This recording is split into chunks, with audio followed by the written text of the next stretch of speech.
Hello and welcome to today's video. Today I want to present you an opening trap that you can play as black against Ruy Lopez. The trap is known as the Noah's Ark trap, and to be totally honest, it's not one of those openings where you have to play a forced sequence of moves just to reach a position where you can set the trap. It's more like a family of traps, and there are many variations of the trap, and they all have in common that in the end, black wins white's light square bishop on the b3 square by surrounding it with pawns, So over the time, many players fallen for the trap, and even grandmasters did. And the game I want to show you to present you the trap is the game Endre Steiner against José Capablanca that took place in 1929 at the Budapest tournament. And you can see the critical position already in the board. It's black to move and win right at the spot. But take your time. Before we just jump right into the tactic, I of course want to show you how to reach the position and what white should have done to avoid to get trapped. So without further ado, it's time to checkmate.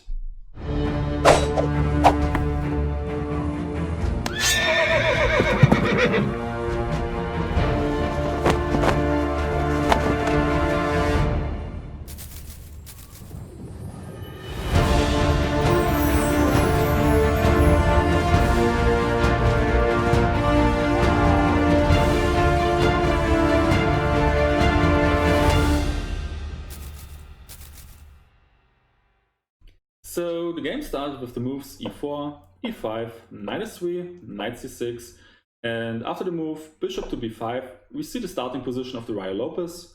Here Capablanca played the move a6, and after the retreat to a4 and d6, we see the starting position of the modern Stein's defense of the Ruy Lopez. In this position, white's main moves nowadays are considered to be c3 or even castling. But in the game, white played the move d4. This is no mistake, don't get me wrong, but it's probably not that ambitious as the other moves, and yeah, so it's not that quite famous right now. But anyway, in the game, black played the move b5, and here white just simply retreated the bishop to b3, and after the black took the pawn on d4 and the exchange of knights, white played a blunder. White took the pawn on d4, and this loses the game right on the spot. What he should have done instead is a move like bishop to d5. For example, game could continue with moves as rook to b8, queen takes d4, knight f6, bishop c6 check, bishop d7, bishop takes d7, queen takes d7, castling, and bishop e7. And yeah, I think this is a quite balanced position. I mean, it's quite equal. And if you want to know how this game continued, you should just check out the game Graf vs. Mamedjarov, played in 2017. So instead of bishop d5, white had another option, and this is c3. Because if black would have taken the pawn, then white has a forced draw by playing the moves queen to d5, attacking the rook on a8 and threatening mate on f7 at the same time. So black has only one move, and this is bishop to e6. And here white could just simply play queen to c6 check, and black cannot play queen to d7 because then the rook on a8 would be loose. So he really has to play bishop to d7, and now, well, white can just simply play queen to d5 again, and yeah, black's best move is again to play bishop to e6, and so we see a perpetual of position, and both players in the game Culatus versus Short agree to a draw. So let's go back to our game. In our game, white decided to take the pawn with the queen, and as already mentioned, this is a big blunder. And I would advise you to pause the video and try to figure out what black's best move is to win the game right away. I'll give you 3 seconds to pause the video if you need to. 1, 2, 3. Well, I hope you all found the solution. If not, I'll give you a little hint. As already mentioned in the introduction, black's plan is to win the bishop on d3. So with this hint in mind, I'll give you another 3 seconds to pause the video if you need to. 1, 2, 3. Well, I hope you all found the solution. The right move is c5. And now white's best move is probably to play queen to d5, attacking the rook on a8 and threatening mate on f7 again. So black has to play bishop to e6, and after queen c6 check, bishop d7 and queen d5, black's now finally ready to play the move c4.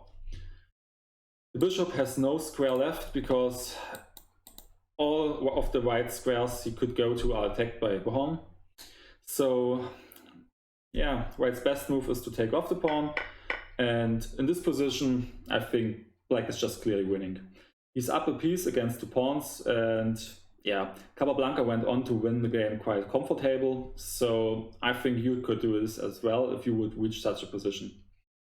I just want to mention that earlier in the game, at this position, I showed you what would happen after knight takes d4.